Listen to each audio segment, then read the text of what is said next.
வற்றாத நீரூற்றை போல் எப்போதும் நிறைந்திருப்பாய்.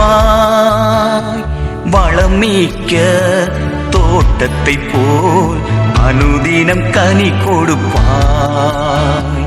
வற்றாத நீரூற்றை போல் எப்போதும் நிறைந்திருப்பாய். வளமிக்க தோட்டத்தை போல் அனுதினம் கனி கொடுப்பாய். ஆத்துமாவை திருப்தியாக்கிடுவார், எலும்பை நீளமுள்ளதாக்கிடுவார்.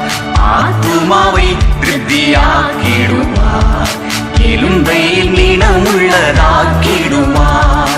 கர்த்தர் உன்னை நடத்திடுவார் புல்லுள்ள இடங்களிலே. வறட்சியான காலங்களில் கருணையை காட்டிடுவார்.